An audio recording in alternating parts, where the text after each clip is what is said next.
Buenos días a todos de nuevo y bienvenidos a esta segunda parte de la mañana, de esta primera mañana dedicada al curso de Carlos V, Guerra y Paz a ambos lados del Atlántico, en este bloque que hemos dirigido a hablar del tema de la paz, poder, soberanía, territorio y religión en la Europa de Carlos V. Se encuentra con nosotros ahora Alain Servanty, que aunque vive en Bélgica, en Bruselas es de origen francés. Él fue funcionario de la Comisión Europea durante muchos años, especialmente trabajando en el campo de las relaciones exteriores y muy relacionado especialmente con las relaciones con Turquía, ¿no? En ese proceso largo, deberíamos decir, de adhesión de Turquía a las comunidades europeas. Pero aquí queremos destacar especialmente su perfil más académico, porque paralelamente a esa carrera profesional, ¿no?, como funcionario europeo y en las relaciones exteriores, ha desarrollado otra carrera más académica como historiador, digamos, de corazón, por decirlo de alguna manera, muy interesado en especialmente los temas relacionados con Turquía, donde tiene varias publicaciones. Él es miembro de la Real Sociedad Belga de Estudios Orientales y coordinador del Comité Científico de Rutas Europeas del Emperador Carlos V, que también es uno de los motivos por el que le hemos invitado a formar parte de este curso. Está especializado, como he dicho anteriormente, en las relaciones entre Europa y el Imperio Otomano, Turquía y la historia y cambios durante el Renacimiento. Ha publicado varios libros sobre Turquía y está preparando, aunque no sé si ya está lista o ya fue publicada, porque bueno, el currículum que tengo es con la información que conseguí sobre usted en Internet, una reedición de la correspondencia de los embajadores de Carlos V con Solimán el Magnífico. Él va a centrar su ponencia precisamente en el Imperio Carolino versus el Imperio Otomano. Lo hemos llamado choque de titanes. Durante el café él hablaba titanes con pies de barro. Pero bueno, se ha aludido ya durante la mañana varias veces al tema del turco, al tema de Solimán el Magnífico. A lo mejor no todas las palabras han sido las más favorables, pero él nos va a despejar todas esas dudas de cómo se vivió esa relación entre Carlos V y Solimán el Magnífico. Alain, muchísimas gracias una vez por acompañarnos, una vez más, y la audiencia es toda tuya.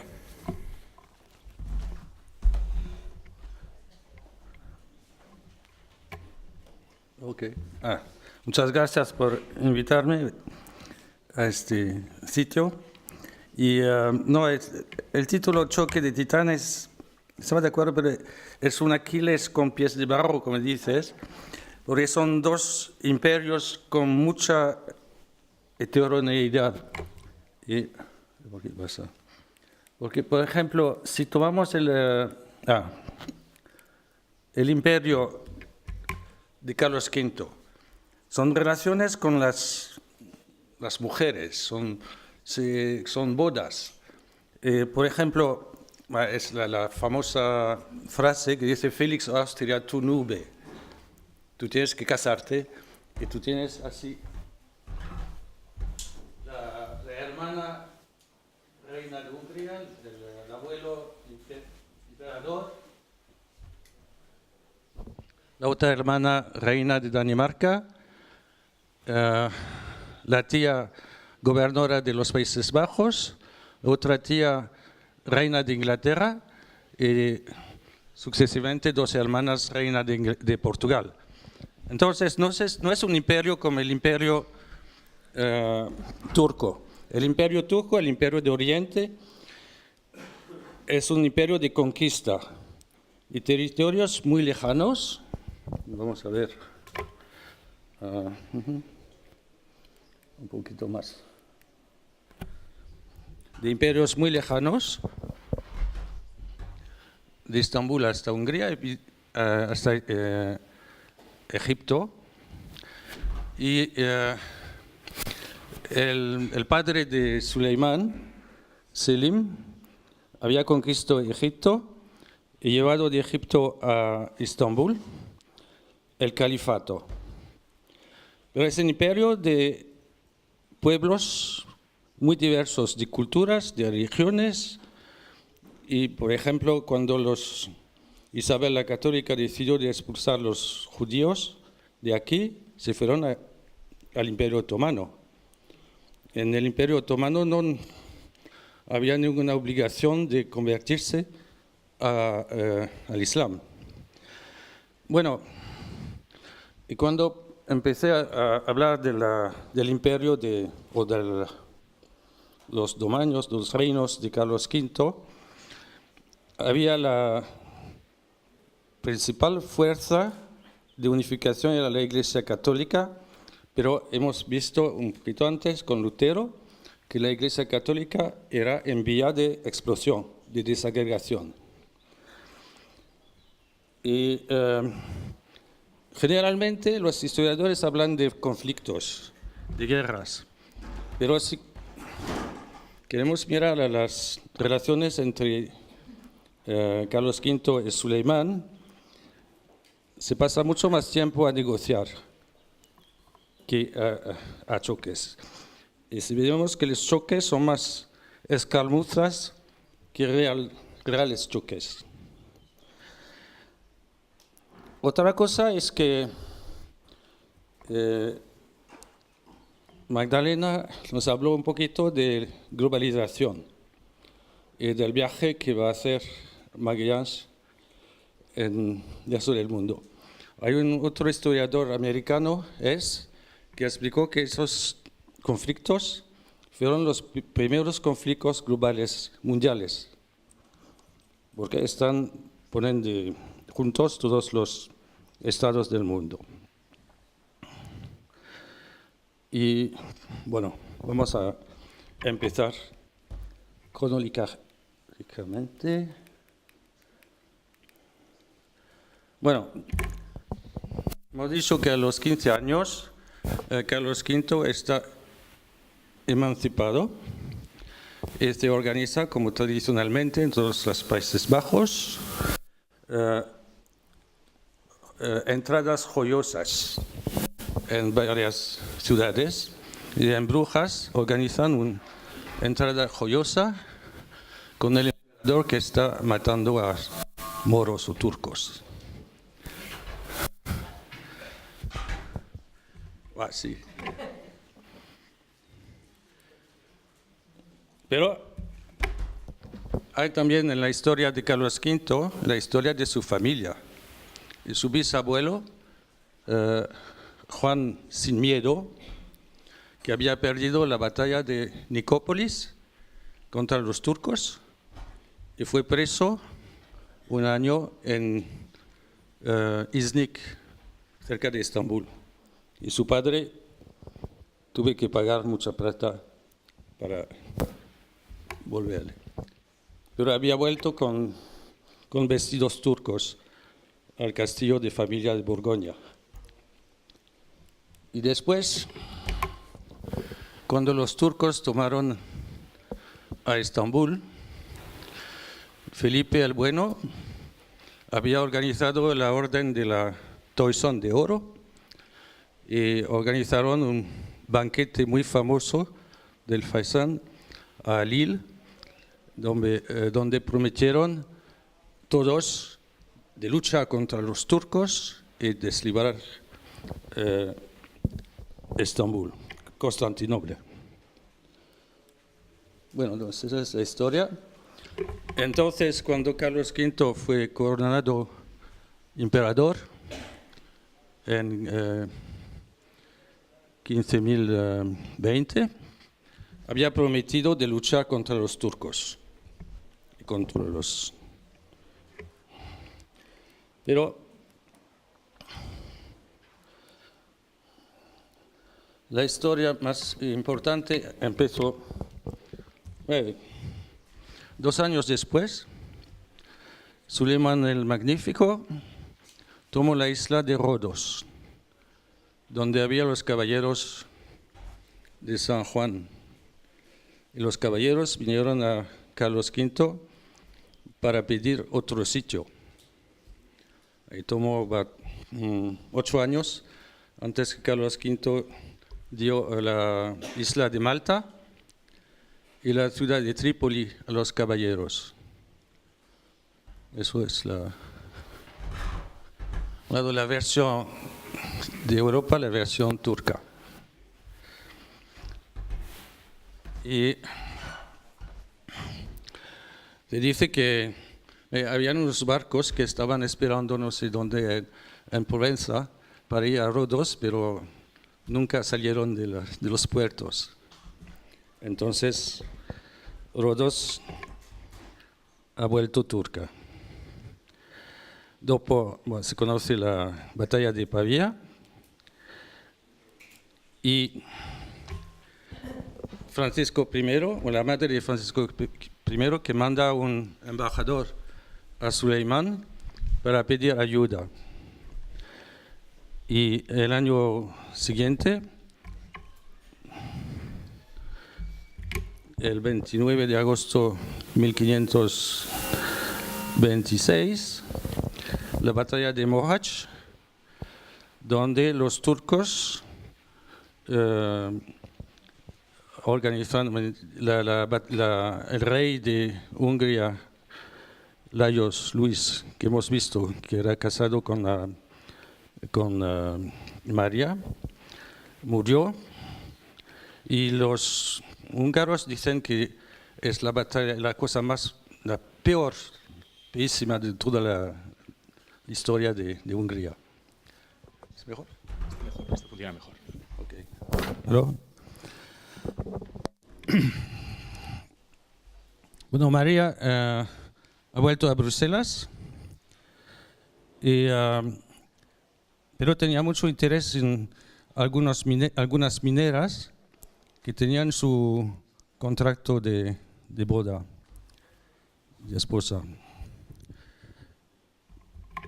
Bueno, el año siguiente, en este tiempo, Fernando se había crecido aquí en España, pero en 1518, cuando Carlos V había empezado a vivir en España, había mandado su hermano a los Países Bajos, porque era un poquito celoso, ¿no? Y Fernando estaba casado con la hermana del rey de Hungría. Y según el contrato, tenía el derecho de volver rey de Hungría si el rey moría sin herencia. Entonces, es donde la historia de Europa es un poquito complicada, ¿eh? Pero empieza una lucha para la Hungría, porque los húngaros, la aristocracia húngara, había elegido un rey que era de origen húngara, Zaporia. Entonces Hungría tenía dos reyes en el mismo momento. En 1528, Fernando propone a Carlos V de mandar embajadas en Persia para tener una alianza con el Shah, el rey de Persia, contra los turcos. Y por ejemplo, Carlos V manda un caballero de Malta o de los hospitales, Giovanni Balbi, a Persia. Es una embajada que es poco conocida porque el tío murió, de hecho, en Persia, y las relaciones con Persia eran tan difíciles porque hay que pasar, tomó 6 meses antes que llegue al Shah. Y después, cuando los turcos aprendieron que el Giovanni Balbi había pasado por un italiano que estaba en Alepo, en Siria, y mataron al italiano, al veneciano. Bueno, sin resultado. El año siguiente, Fernando estaba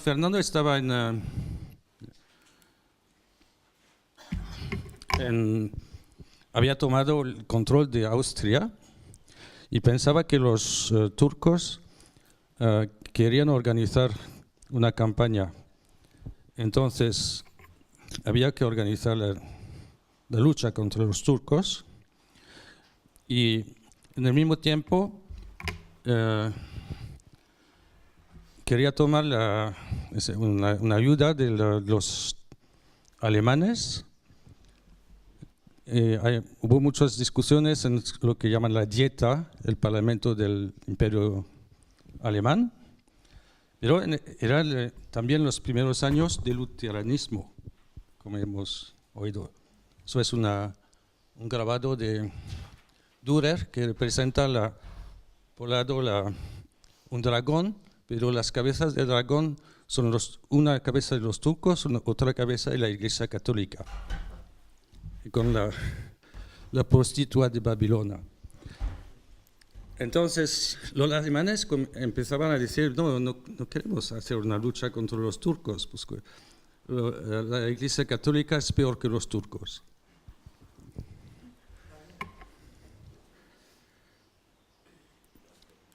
Bueno, los turcos empezaron una campaña en 1529 y tradicionalmente en Turquía el ejército salía de Estambul el 5 o 6 de mayo.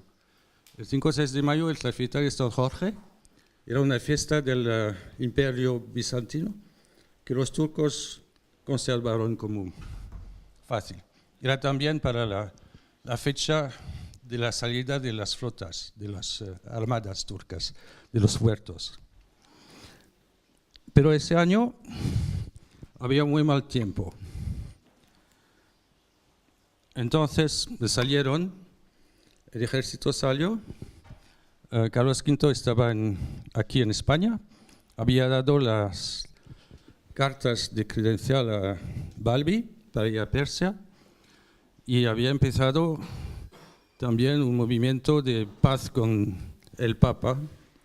El Papa tenía problemas con el Papa porque el ejército de Carlos V había conquistado Roma 2 años antes. Pero, ¿qué pasa?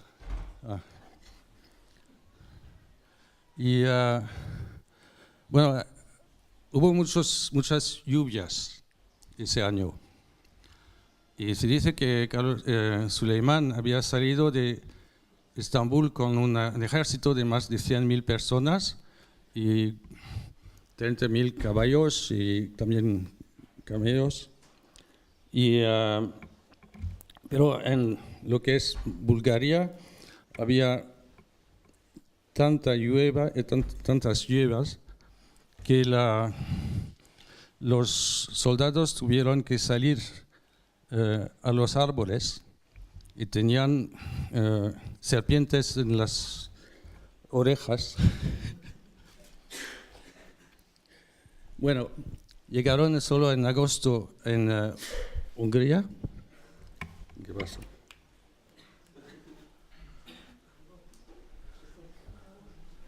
¿Qué pasa?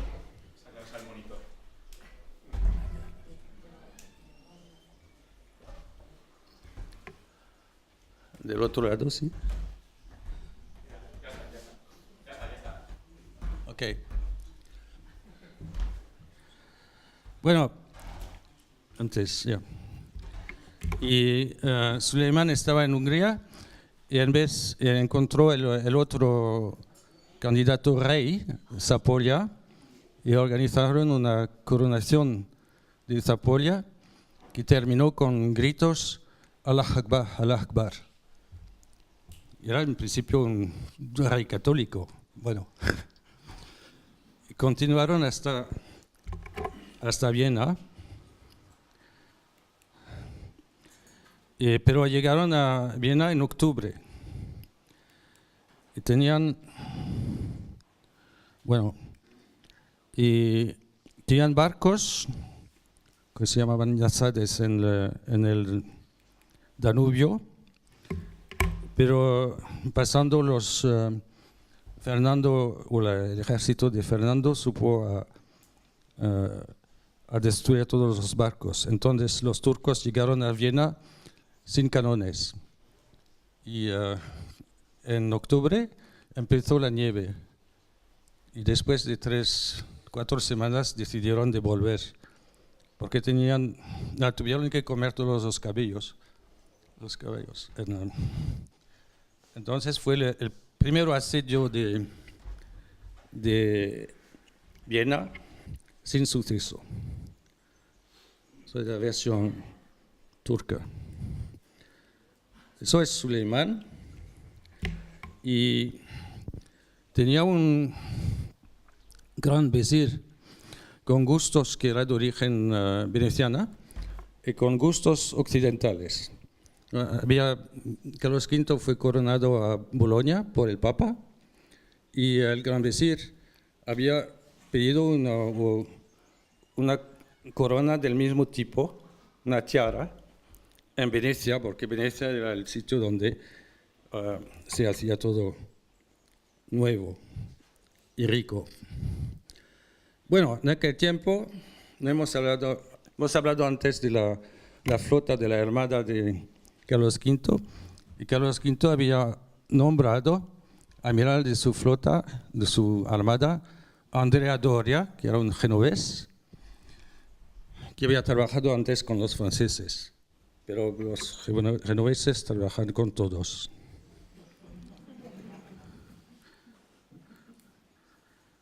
Bueno, estamos en... Vamos a ver que los turcos habían que esperar 3 años antes de empezar otra campaña, porque los caballos se habían muerto, había de construir nuevas galeras y encontrar otros soldados. Bueno, 3 años después, en 1532, los turcos empiezan una nueva campaña. En aquel año, Carlos V está en Alemania. Bueno, se había caído de su caballo y se quedó algunos meses en Ratisbona o en los termas de Ratisbona, buscando la tranquilidad y cazando también. Bueno, los turcos pasaron hasta un pequeño pueblo de Hungría, Köseg, se dice Günz en alemán, y empezaron el asedio en agosto de 1532. Pero el gran visir, después de un mes, habló con el capitán de ese castillo, que se llama Jurisic. El hermano de Jurisic estaba en el ejército turco. Sabéis que los turcos tomaban jóvenes cristianos y tenían una educación para volver a soldados. Y la mayoría de los visires eran de este tipo de origen, eran cristianos de origen. Y el capitán de Köseg, para Fernando Jurisic, tenía un hermano, y el visir dice: tu hermano tiene una provincia más grande que los territorios de Fernando. Y podemos empezar negociaciones, porque no vale la pena de continuar la guerra. Y inmediatamente Fernando propone a Carlos V negociar. No, vamos a volver a esto. En el tiempo que estaban en Köseg, aquí, Andrea Doria había venido con la armada de Carlos V y había tomado esta pequeña ciudad, Korón, en el sur de Grecia. Es una cosa. Y dejaron y no había muchos soldados turcos aquí, entonces los soldados turcos se escaparon y esta parte estaba bajo el control de los españoles y de los genoveses. Entonces empezaron negociaciones y es la ciudad de Korón. Para eso Carlos V tuvo, no sé, éxito y mandó gente al Papa, Clemente VII, porque negociar con los turcos era una impía.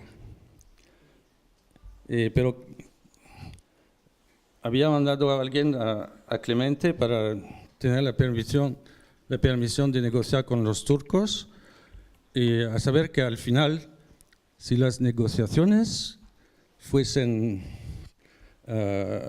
un suceso, el Papa fuese también, toda la Iglesia católica fuese incluida en el resultado. Y el Papa está de acuerdo. El Papa es un florentino, me decís. Pero sabemos después que empezaron las negociaciones con Fernando y Carlos V y el Papa mandó sus propias personas para hacer negociaciones secretas.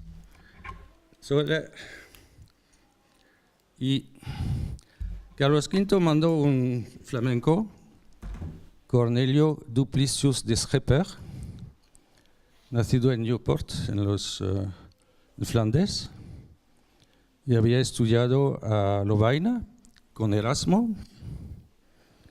Había trabajado con la hermana de Carlos V, la reina de Dinamarca, y hablaba 4 o 5 idiomas. Había escrito también un libro contra la astrología. Y se fue a Estambul con un embajador de Fernando, pero el embajador de Fernando era muy tímido y cuando estaba con el sultán, con Suleimán, se quedó mudo, sin hablar. Tenía tanto miedo del sultán que no hablaba. Él habló mucho y después había encontrado, eso es el tipo de recepción de un embajador por el sultán. Y se quedó, habló mucho con el gran visir Ibrahim Pasha, que había prometido un tipo de paz con el emperador si él volvía, si Scheper volvía con instrucciones especiales del emperador. Entonces, tenemos un jornal, una discusión de Scheper en francés que está en la Biblioteca Real de Bélgica y que tenemos que volver. Había un tipo interesante, un amigo de gran visir, Alvise Gritti o Luigi Gritti, que era el bastardo de un doge veneciano, Andrea Gritti, que fue embajador de Venecia o bailio a Estambul. Y por eso en turco se llama Andrea Gritti Beyoğlu, que quiere decir el hijo del bey, del señor. Y hacía todo tipo de comercio. Era un agente y decía que era cristiano, pero trabajaba para los turcos. Y bueno, tiene discusiones con Scheper esta vez. El año siguiente, Scheper es las armadas tiene un crescente para decir que ha viajado a Turquía.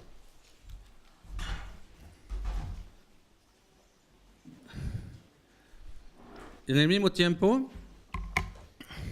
en Bruselas y en Augsburgo y en Venecia piensan que como al gran visir le gustan mucho las cosas occidentales, se podría mandar un pintor de belga, flamenco, se llama Peter Cook, para vender tapicerías. Entonces, porque había los Países Bajos, Bruselas, Tournai y Arras tenían la más grande producción de tapices, y son cosas muy caras que podían comprar solo reyes o príncipes. Y bueno, él va a Estambul con 2 tapices, uno de la batalla de Pavía y otra de las casas, enseñando la reina María de Hungría, para decir que era una mujer que casaba también. Casar es una cosa de príncipes, pero la María de Hungría casaba. Bueno, cuando llega a Estambul, el pobre Peter Cook no encuentra el Gran Visir, porque el Gran Visir se había ido a Irak para conquistar Irak. Y no puede vender tapices y vuelve solo con imágenes de Estambul, como es periódicos de esas épocas. Eso es una visita también de un embajador veneciano al Gran Visir. Bueno, el año siguiente, en 1534, Carlos V ha nombrado Barbaroja, Suleimán había nombrado Barbaroja como el capitán Iberia, que es el amiral de la armada turca. Y cuando llega Schipper de nuevo a Estambul, no encuentra tampoco el Gran Visir, que se ha ido a Irak, y no puede negociar, porque los turcos habían tomado de nuevo Corón y no tenía nada para negociar. Entonces, cuando vuelva a España, dice a Carlos V que no podemos negociar, porque no había nada que negociar. Pero por el momento, Suleimán se ha ido a Irak. Tal vez es el momento para hacer algo. Y empiezan a organizar una intervención en Túnez. Porque Barbaroja había tomado... En Túnez había un dey local, Muley Hassan, y Barbaroja había tomado el Túnez a Muley Hassan, y Muley Hassan había ido a ver los caballeros de Malta y después a Roma para pedir la ayuda de Carlos V. Entonces, tomó 6 meses o 8 meses para organizar una armada para ir a Túnez. Llegaron a Túnez, hemos visto un poquito antes, en agosto 1535. Y después, cuando llegaron a Túnez, Barbaroja se había ido, porque lo sabía por información de los franceses. Y entonces llegó Carlos V con su ejército en un país donde había nada que tomar, o mucho poco que tomar. Pero hicieron de la conquista o de la llegada a Túnez una victoria contra los turcos, y por eso hay unas tapices que están ahora aquí en Madrid, que son fantásticas de toda la conquista de Túnez. Y después, volviendo de Túnez, pasó por eso es la conquista de Túnez. Y pasó por Sicilia por la primera vez, que era su dominio, por Palermo, Messina y Nápoles, donde organizaron fiestas extraordinarias para exprimir el apoyo a la política de Carlos V contra los turcos. y hasta Roma. Y a Roma, delante del Papa, Carlos V empezó a decir que los franceses daban demasiado apoyo a los turcos y dando también canones que habían encontrado en las galeras de Barbaroja. Bueno, 36. De nuevo, guerra entre Francia y Carlos V. En 38 hubo negociaciones entre Carlos V y Francisco I en Niza, entre Niza y Villefranche. Pero hay unas discusiones muy interesantes entre Carlos V y los embajadores venecianos, los bailes, que era muy...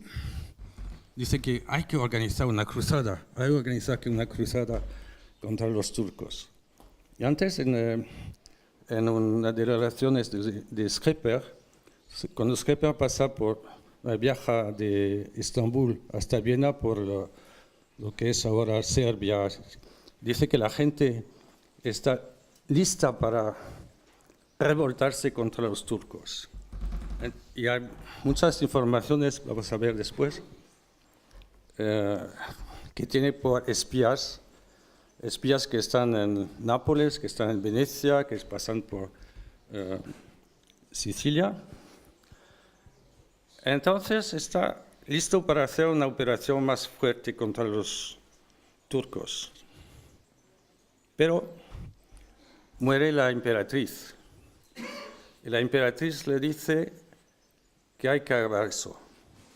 Hay que continuar la reconquista hecha por los españoles en África del Norte, pero hay que olvidar la cruzada. Y si continuamos, pero bueno, en 38 hay también una liga con los venecianos y organizaron una armada junta, venecianos y españoles, y Andrea Doria, para luchar contra Barbaroja. Llegan a Preveza, que es al norte de Grecia, y hay una batalla naval que es incierta. Se puede decir que los turcos dicen que ganaron. A veces se dice que los venecianos y los genoveses no tuvieron una buena coordinación, y por eso los venecianos salieron por un lado y los genoveses de otro lado. Y hay un veneciano que escribe que los dos, que Doria y Barbaroja eran dos cuervos, y que nunca dos cuervos no van a arrancarse los ojos. Bueno, entonces la batalla de Preveza no es una real batalla naval como Lepanto.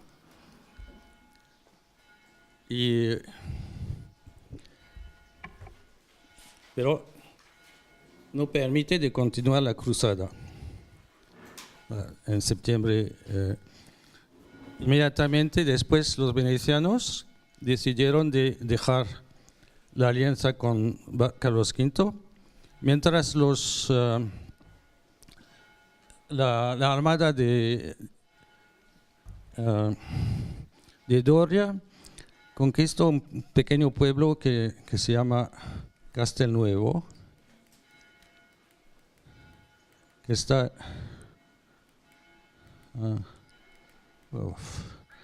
que está en Montenegro ahora. Aquí. Pero el año después, 1539, Barbaroja toma de nuevo Castelnuovo, y hay relaciones muy interesantes, muy crueles, y toma muchos soldados españoles que lleva a Estambul y que se quedan en cárceles en Estambul años. Y Mientras, el virrey de Sicilia, Ferrante Gonzaga, empieza negociaciones secretas con Barbaroja. Hay muchos documentos en Simancas sobre estas negociaciones donde se dice que Carlos V promete a Barbaroja el poder en Argelia y en Túnez si pasa al lado del imperio. Pero los turcos lo saben y Barbaroja no quiere cambiar de campo. De todas maneras, tiene 70 años, es demasiado tarde para cambiar. Y en octubre, noviembre 1541 hay la intervención en Argel, que es un fracaso por la tempestad, y se dice que Doria no lo quería y todos los consejeros de Carlos V no lo querían, es él que lo quiso, pero fue un fracaso. Pienso que fue ese episodio el último episodio de conquista, de ensayo de conquista. Y fue el fin de la guerra civil, de la cruzada. Bueno, el año siguiente los turcos mandan el ejército, la flota la armada de Barbaroja a Francia para ayudar a Francisco I, que está todavía en guerra con el emperador. Y la armada turca se queda en Toulon y después quieren tomar a Niza, pero no lo toman. Y vuelven. Y Barbaroja dice a los turcos que, desgraciadamente, cuando los franceses vienen a sus barcos, toman vino a sus barcos antes de tomar pólvora o armas. Y 1544 hay otra guerra, la guerra entre franceses y el imperio se acaba con la paz de Crépy. En la paz de Crépy, los franceses, los imperiales, deciden demandar embajadores juntos a Turquía, que pasan por Venecia. En Venecia encuentran el embajador de Carlos V, Diego Hurtado de Mendoza, que es una persona muy interesante porque tenía muchas relaciones los venecianos con los turcos, espías, y a un lado hice una intervención en el Senado veneciano para un discurso donde dice que hay 3 tipos de poderes, de regímenes. Hay el régimen republicano de los venecianos, donde hay que votar para todo, entonces no funciona bien. Hay el régimen de despotismo oriental, el sistema turco, donde el sultán decida de todo y no funciona bien tampoco, y que el mejor es las monarquías con costumbres, que es un tipo de español o francés que dice. Bueno, pasan por ahí y van a negociar. Es esta vez un hombre de Utrecht, Gerard Veldwijk. No tengo su cabeza, no, su retrato, pero al final murió aquí en Borghout, cerca de Bruselas. Y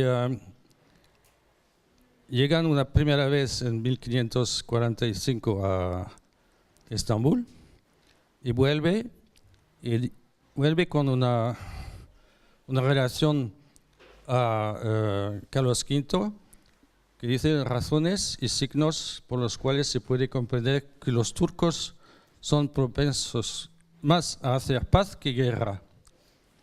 Y explica las razones y negociaciones con Portugal. Los turcos están negociando también con los portugueses para el comercio de especias en el Océano Índico.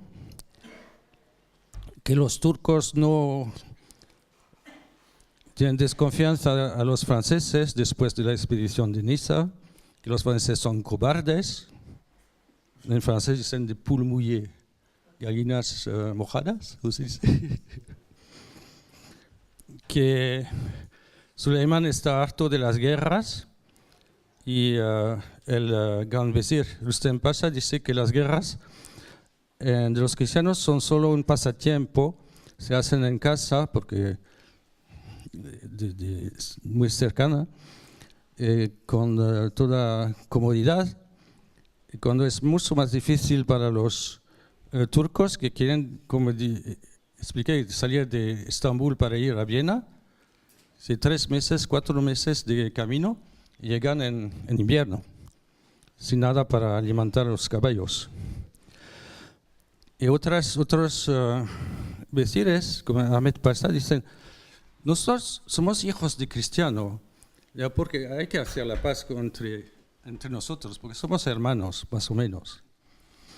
En el mismo tiempo había disputas entre los hijos de Suleimán y tenían todavía miedo de los persianos. Entonces, el año siguiente, vuelve Beltebek vuelve a Europa para tomar más instrucciones de Carlos V y en junio de 1547 acaba una paz. En principio una tregua de 5 años, pero vamos a ver que esa paz va a fijar las fronteras entre el Imperio Otomano y el Imperio de los Habsburgos por 150 años, hasta el segundo asedio de Viena en 1683. Y también, bueno, Fernando tiene que pagar cada año 30.000 ducados. Y tiene también que mandar relojes y un colegio, porque le gustan mucho, es una cosa nueva para ellos. Entonces, es una cosa, podemos hablar más de esto. Ya también pasa en el Mediterráneo. Bueno, aquí esa frontera va a continuar 150 años. Y también no va a cambiar mucho en el Mediterráneo porque los turcos van a prender Trípoli, pero nada más. Bueno, la corsería va a continuar, es otra cosa. Vamos a hablar de esto mañana, ¿no? Y en enero 1548, Carlos V da instrucciones a Felipe y de observar las tregas que fueron firmadas, que no hay que hacer más guerra con los turcos. Y por eso pienso que es cuando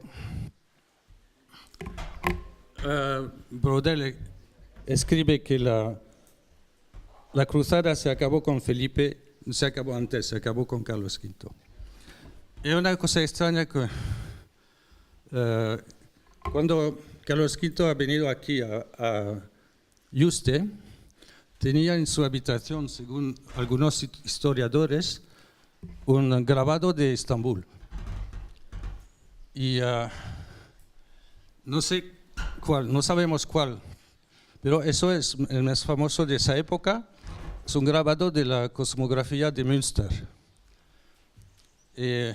Tal vez era eso, pero ese grabado no es justo. porque aquí enseñan un palacio que no existía, otro palacio que no existía, otro palacio que había desaparecido. Entonces, no sé, esa era tal vez para Carlos V la idea de un sueño desaparecido. Así es la ciudad, según los turcos en aquel tiempo, el palacio que era en el centro, el palacio de Topkapi. Pues era un sueño, es como decimos, el caballero deliberado buscando a molinos.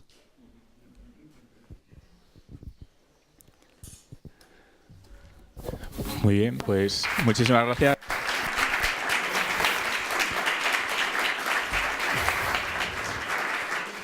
Muchísimas gracias, Alan, por esta intervención que realmente nos da una visión, no sé si nueva para muchos, pero sí diferente, ¿no?, de estas relaciones entre el Imperio Carolino y el Imperio Otomano, que complementa también la ponencia anterior, sobre todo en esa parte más del Mediterráneo, ¿no?, de las luchas, las guerras, las conquistas, las victorias y derrotas en el Mediterráneo.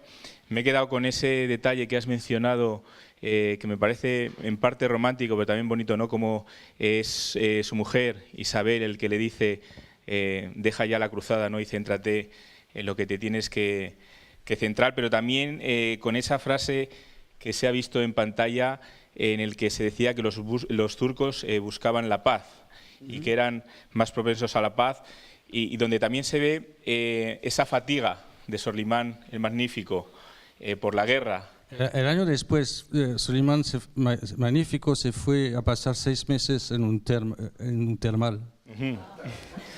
Y Carlos V se vino después aquí a descansar también de... Entonces, vamos a pasar a la parte de preguntas. Nos quedan, si veo ahí en el reloj bien, 9 minutos para posibles preguntas. Yo quiero lanzarte una primera sobre la que siempre he tenido bastante curiosidad, ¿no?, porque sí que el turco se veía que buscaba esas alianzas, ¿no?, pues con parte del imperio cristiano, por decirlo de alguna manera. Has hablado de esas negociaciones con los portugueses, sobre todo por temas comerciales. Hay un tema que luego me gustaría sacar con la profesora Magdalena después en lo que eran las relaciones en el Mediterráneo en cuanto a guerras y las flotas y las armadas. También esas alianzas con el francés, donde hubo esas negociaciones para, de alguna manera, hacer la vida imposible a Carlos V. ¿Cómo se llegó a descubrir realmente esa alianza turco-francesa, en el sentido de cómo Francisco I, en realidad, estaba haciendo una alianza contra quien supuestamente debía ser el enemigo, y cómo esto, de alguna manera, pudo afectar a las relaciones en el imperio? Y ya a partir de ahí dejamos la audiencia abierta para otras posibles preguntas que puedan surgir del público. ¿Puedo volver con un mapa de...? Sí. ¿Ponemos las ponencias, la presentación? Eso.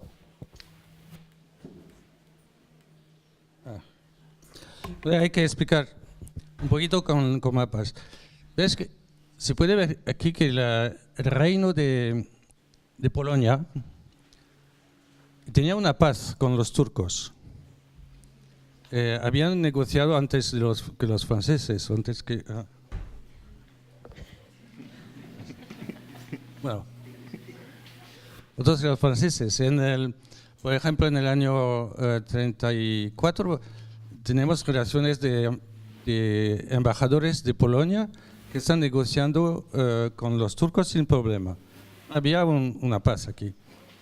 Lo que pasa con Francisco, cuando Francisco estaba en Madrid, su madre era la regente de Francia y mandó un croata a Estambul para pedir ayuda.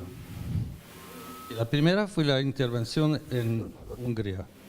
Después, Francisco tomó embajador muy extraordinario, Rincón, era un español, que era de los comuneros y que se había escapado de España a Francia y fue tomado por Francisco como embajador y había negociado se fue a Transilvania, negoció con el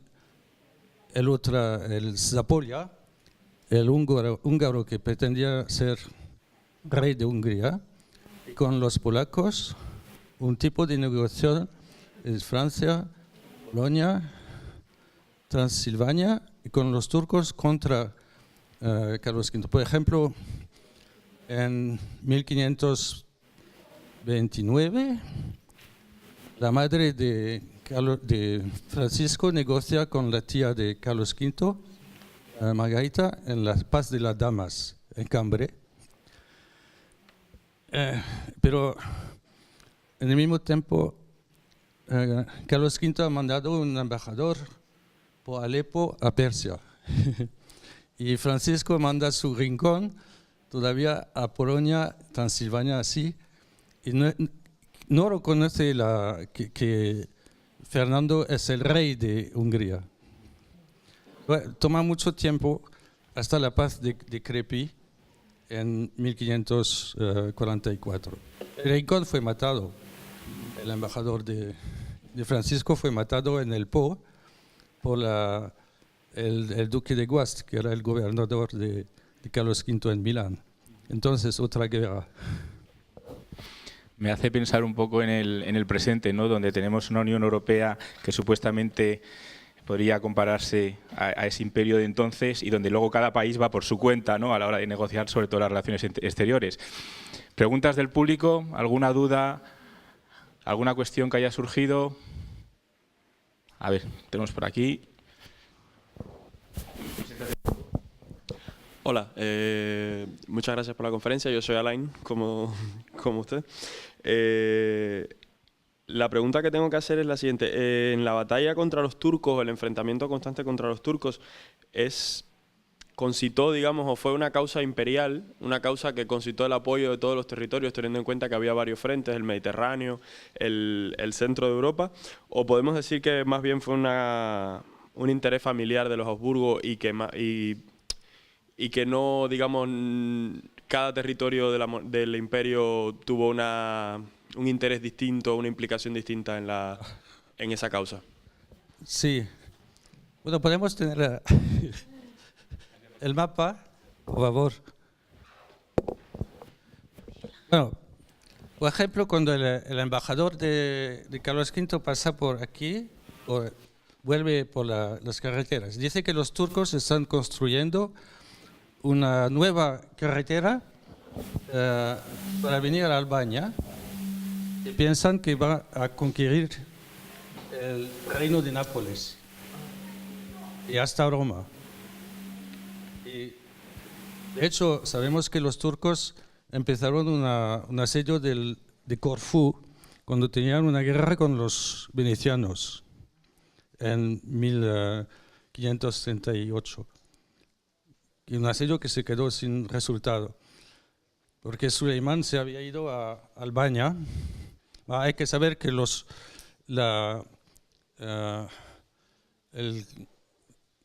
60% de los gran visires turcos son albaneses de origen. Y ha venido a Albania, pero no había nada que hacer. Empezó a cazar, y después hicieron un pequeño asedio de Corfú, pero no había mucho que hacer, porque los venecianos habían empezado un tipo de fortificación mucho más fuerte que antes. Se ve la diferencia, por ejemplo, si usted va a Rodos, las fortificaciones de los caballeros y las que tienen en Malta. Sí, es extraordinaria la diferencia. Entonces los venecianos habían empezado los tipos de fortificaciones más importantes que nunca hicieron los turcos. Realizaron que era más difícil de conquistar más territorios. Y uno de los temas que expliqué es que los turcos realizaron que si el centro del ejército está en Estambul y hay que hacer todo el camino con lluvias y para tomar los cardones pasaban por el Danubio, pero el ejército de Fernando destruyó los navíos. Entonces no podían. Y hay unas discusiones interesantes porque el embajador de Carlos V, Schepper, está discutiendo con vezires. Algunos vezires preguntan si es posible de ir por ríos de Venecia a Viena. Y él escribe que Barbarroja conoce muy bien la geografía, los otros no saben.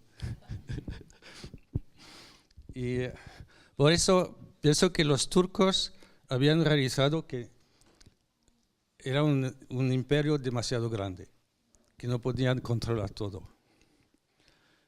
Cuando empiezan las guerras con los portugueses, mandan 2 armadas por no se ve aquí, de Suez, del Mar Rojo a India. Una Diu en 1539 y la otra 10 años después. Pero las armadas se quedan sin suceso, son un fracaso. Y el amiral de la segunda armada turca, Piri Reis, que era un geógrafo turco, cuando vuelve a Turquía le matan, le decollan la testa.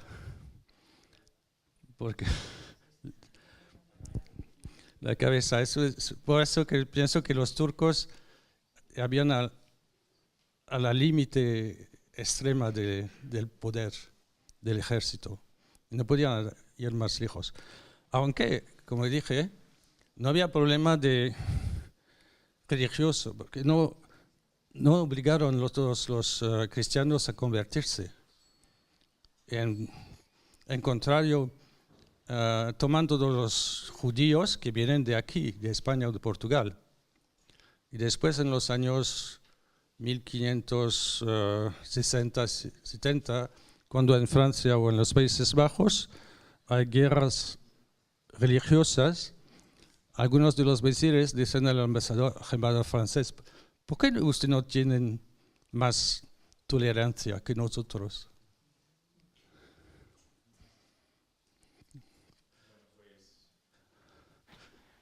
Creo que aquí tendríamos que dejarlo ya porque hemos llegado al final del tiempo que teníamos programado.